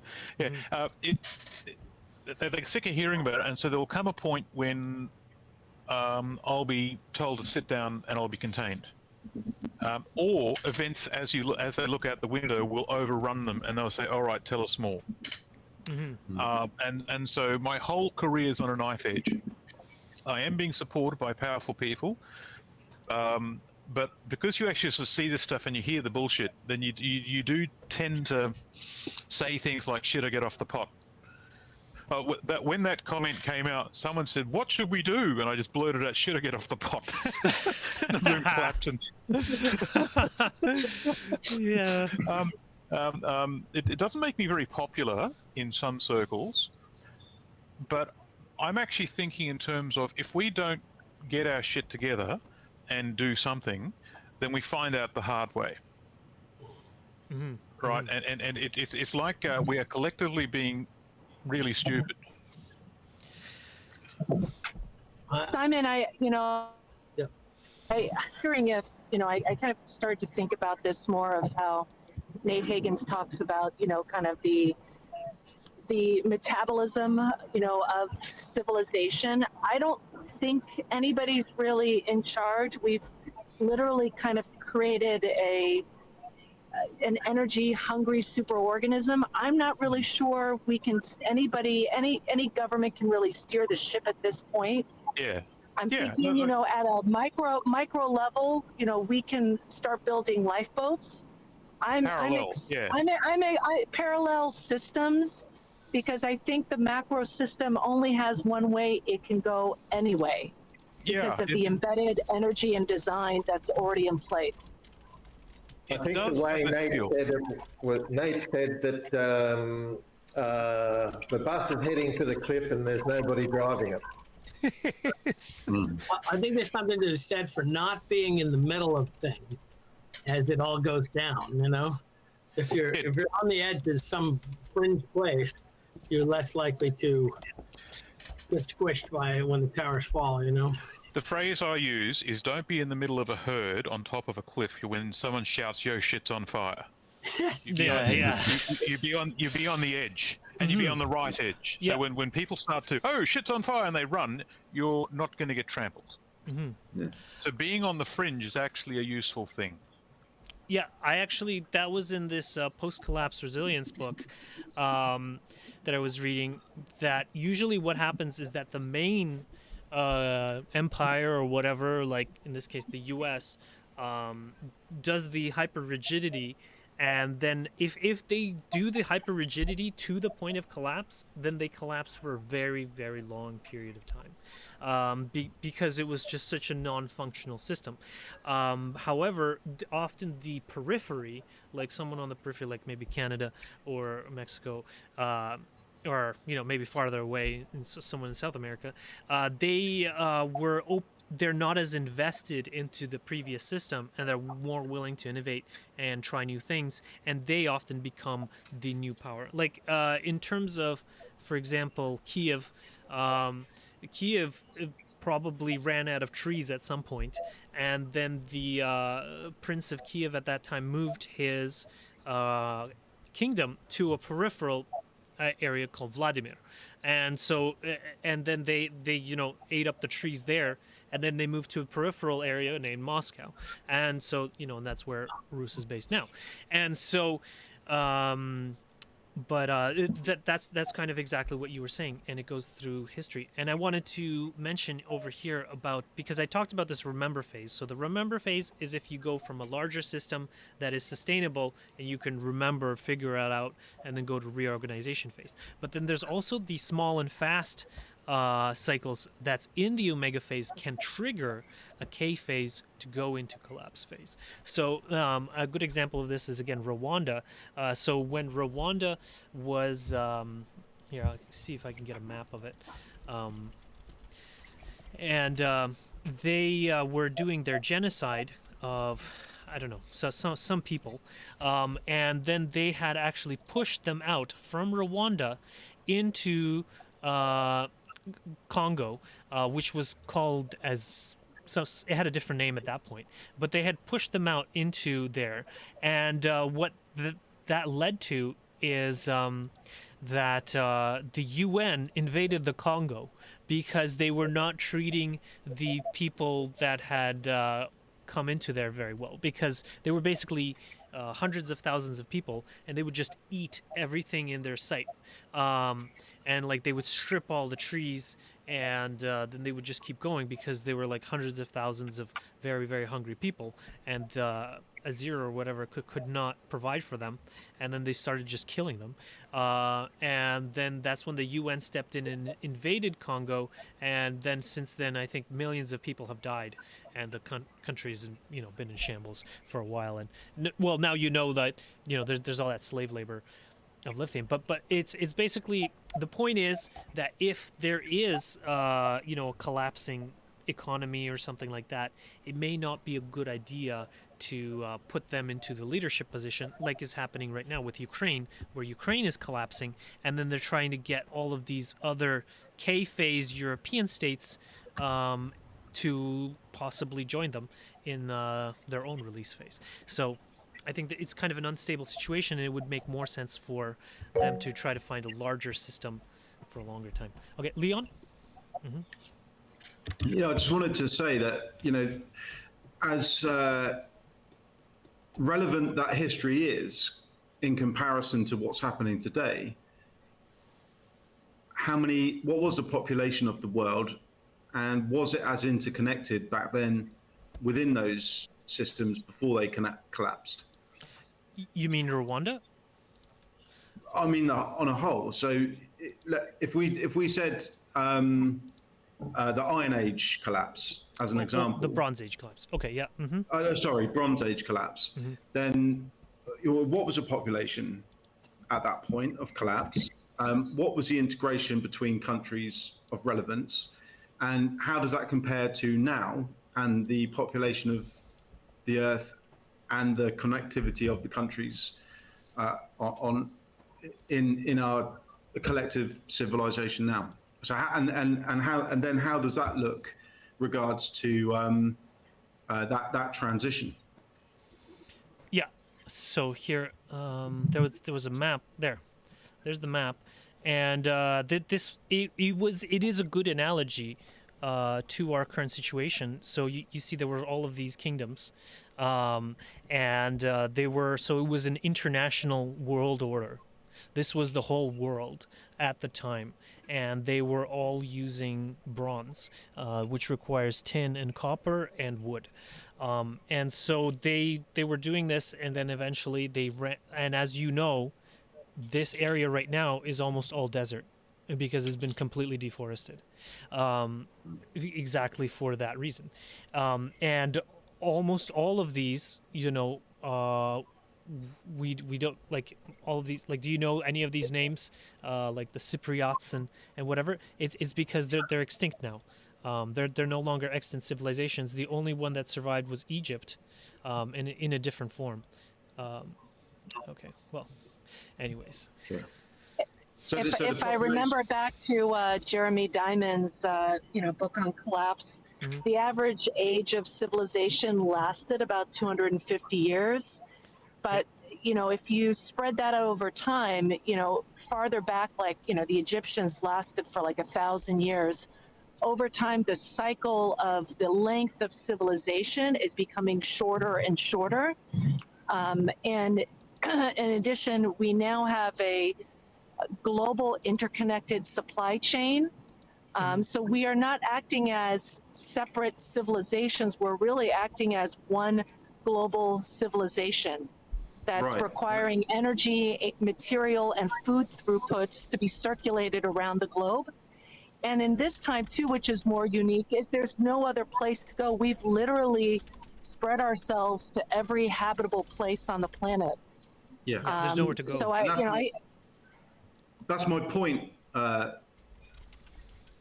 That's my point. Is that at this stage, are we looking at an end-to-end collapse? Is it a collapse that's been happening for thousands of years, which is actually all coming to a head? That's what I'm trying to get at. What's the difference between collapses from the past and bigger. now? It's much bigger. Right. Yeah. And more complex. Yeah. And also we have some, we're kind of behind on these YouTube questions. So a little bit related, but way back to the AMOC. So they were talking about not only will the slowdown, cause the temperature fluctuation, there's also sea level rise on the East Coast, and then impact of rain snow melt, lower sea surface pH, affecting formation of ice. So they're saying that basically because of the lower pH of the ocean, it'll be more difficult for ice to form. And that's one of those feedback loops that keeps us more towards the hothouse Earth. And then sea ice loss in Southern Ocean, wave erosion, increases erosion. Okay, Dune? Yeah, as Leon was saying, we're kind of at the last collapse event that is actually now taking the whole Earth. All those previous ones, there was somewhere else to go. And basically the losers previously went somewhere else, and there was somewhere else. But now, because of fossil fuels, we're occupied the whole Earth. Like, people can't live in northern Canada without fossil fuels, and they can't. So it's actually all coming to an end because we've basically occupied the whole world, and we're running out of fossil fuels. So we're going to go down to a bottleneck, essentially, which is some population, which people may get through it, but it may be that humans actually go extinct. Yeah, I've heard that too. The Mayans, when the Mayans went down, they kind of had a rolling collapse. They kept going from city to city to city to city. And so it lasted hundreds of years, and slowly but surely it went down. And you think about the Romans, it took them hundreds of years to really drop to nothing. It went from a city of 1 million down to 40,000. So I think it's not going to be, even our monster, gigantic, interconnected civilization, I think it's going to be a slow and nasty collapse where, one place falls apart, or, it's like what's happening now. Okay. Huge war in the Middle East. It's going to be just all pulverized. I mean, think about most of the Middle East has been in a war recently, and slowly but surely it pulverizes more and more places, and how many of them get rebuilt. So I think we're going to kind of be in sort of a long crisis for at least the rest of our lives, and probably till the end of the century. Well, I know that would differ from the limits to growth study, which said that we'd kind of bottom out in the 2030s and then go back up. And in terms of the oil decline, and what Lila was saying, how before they used to be much longer, the various civilizations, but now everything is on a shortened time frame. So the rise, and I'm probably the collapse will also be on a shorter time frame. But Oh, I agree. yeah, and so it may be, like we are in the decline right now, and obviously, it's going at the pace that it's going. Obviously we have more wars and more starvation and more homelessness and things like that, and then that will continue increasing until it bottoms out at some point, and we don't know what that. Like limits to growth says somewhere in the 2030s, and also Mass Dreams of the Future also says 2030s. So the 2030s, the mid 2030s seems to be when we're going to bottom out, wherever that is, and then go back up.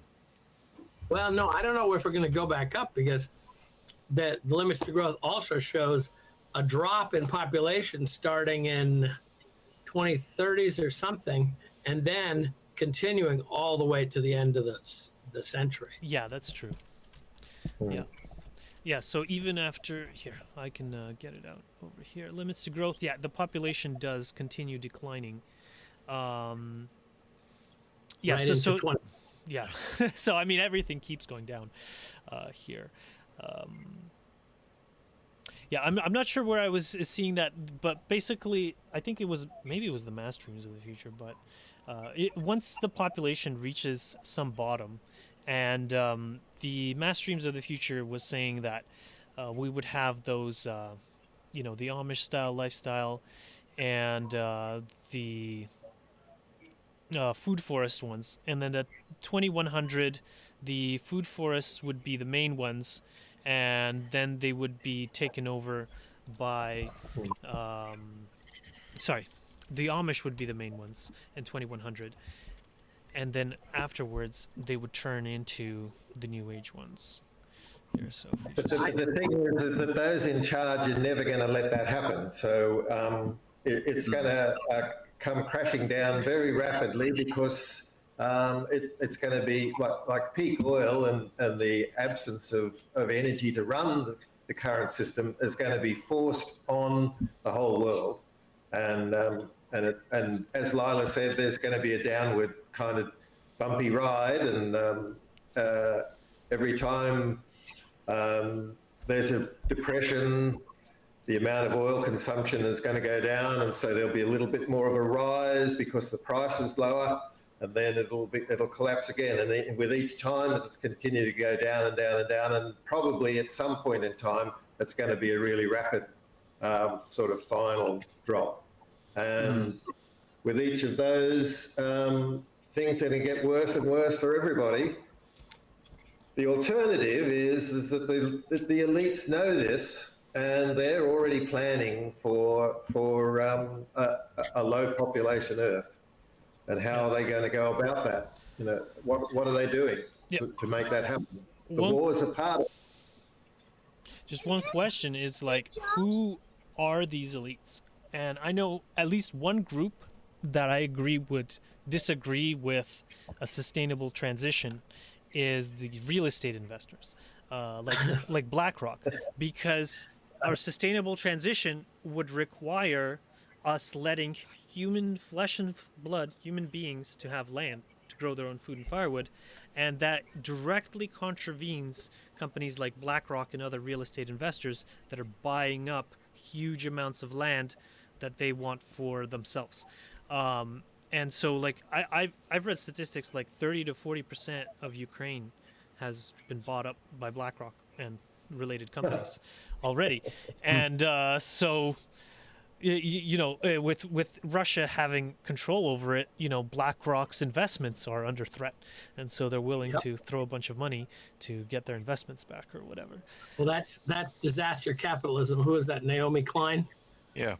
Disaster capitalism. But the thing about it is, the elites didn't fare that well in the Mayan collapse. They kept running to these other cities to see if somebody would support them to the style to which they'd become accustomed. And they didn't really do that well, because who's going to take in a bunch of elites? It's like the royal families of Europe. Remember, once Tsar Nicholas went, nobody was over there to help him. So, they're not. I don't think they're going to be able to find their way to a place that's all wonderful for them. Yeah. That is. Yeah. The other thing about that, and my position has been that the elites are all knifing each other in the back anyway, so they're never going to collaborate to organise a system of reduction of the rest of the world's population. So really, we're dependent on fossil fuels running out in order for the world to be saved. Yeah, I mean, that's what it comes to, is you realize peak oil is the solution to climate change.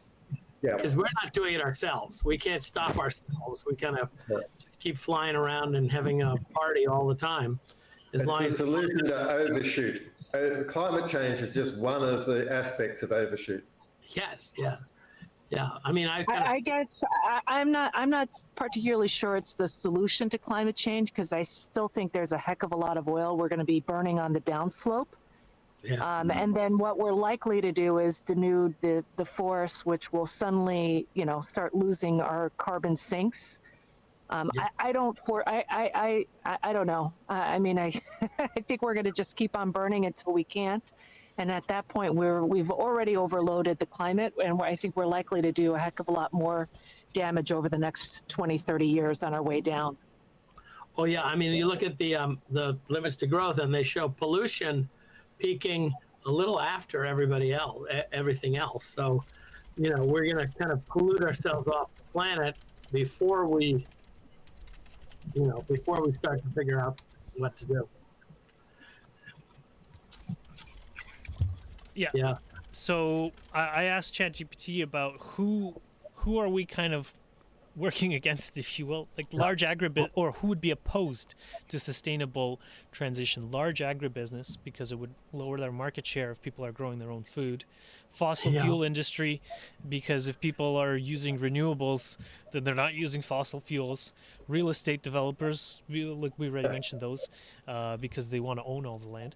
And financial institutions may resist because they do not align with their investment strategies, because they like big industries, and political economic elites who benefit from existing economic disparities may oppose changes that would democratize access to resources and economic opportunities, fearing the loss of their privileged position. And this is actually very common. I remember Dark Age America was saying how oftentimes in these, or maybe it was a different book, but what happens with these senile elites is they want to maintain their privilege, and they're doing everything to maintain their privilege, but eventually kind of the head falls off the rest of the body, because their employees, like the security guards and the 99% that they're employing, can't make ends meet, and then they just stop working, and then it's very bad for the elites, like I think Leon or someone else was saying. Yeah, like they were saying about Rome. Eventually, they took over all the farms in the area, and they turned them all into pleasure palaces and things. And they couldn't find anybody to work anymore. Of course, they had slaves and things, but eventually it just ran out. Everybody just said, look, we're not going to reproduce because, why? You're just going to take us and use us as slaves. And so that was one of the problems in Rome. Mm-hmm. Yeah, I just want to think a little bit about the elites, while they're not willing to give up privileges as you go down the economic hierarchy. I think you see that at every economic tier, whether it's the upper middle class, and even the lower class. Each class in and of itself does not want to give up privilege. So while we're hyper-focused on the elites, I think it's important, that's why I think personally, if we can focus at the local level to get people to, to take responsibility and be willing to give up some power to invest communally in some ways, we'll be much better off, because the focus on the elites, in an effort, everybody's waiting for the Superman or the hero or somebody to fix it, while at every level, nobody wants to take responsibility. Oh, I agree. I agree. True. Communal efforts are the way to go right now. And energy into that. I asked who are the main possible supporters for us. There's environmental organizations, social justice and community activists, indigenous and local communities, academics and researchers, progressive businesses and entrepreneurs, policymakers and government officials, at least some of them, who are genuine, and the non-governmental organization and general public and grassroots movements. But this is a motley assortment of low power individuals, other than like the policymakers and government officials.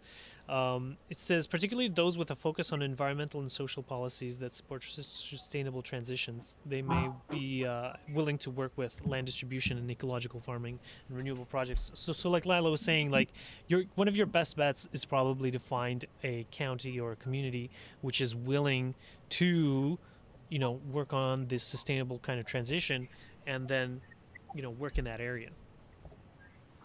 All right. Well, we've kind of reached the end of our time.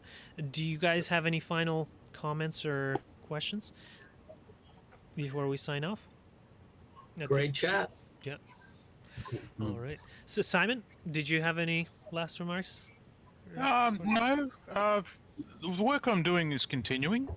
The Hawaii report that I'm developing at the moment with and everything, I'm using it as a vehicle to crash test different scenarios, and one of them is the degrowth scenario. So one is green transition, one is if we did the Club of Rome suggestion and we shrunk to 31% of our existing system, what would that look like? And the answer is we're still doing, it's a lot of work ahead of us to get rid of fossil fuels, even at a contracted state. Right, it's the task in front of us is enormous, and I don't think any of us, including me, really understands the enormity of that. It's like we're about to be slapped up the side of a head in a wake-up call as a species. Once we actually sort of we're confronted with the things to actually sort of go ahead and and as the work I'm doing really does show what I'm doing. As for what I'm reading, this is what I'm reading at the moment. Nuremberg Code, 75th anniversary. Just for shits and giggles. All work is progressing on all fronts. Very good. So, yeah, and I actually, in terms of scheduling the next one, so some people wanted to see both you, Simon, and Steve is in Hawaii, and so I was wondering if you would be in a Hawaii and North America compatible time zone. yeah, I can do that. No, what I like Steve's work, and I'd like to meet him one day. So what we do is we set up a time, and if I've got to do it at an unusual time, I'll see if I can make it work. It'd probably mean, for example, late at night. It starts at 10 o'clock at night, or even at midnight. That's okay. I can do that. Okay. All right. Okay. Well, we'll figure that out over chat. And so when do we want to have the next one like this? 2 weeks or a month?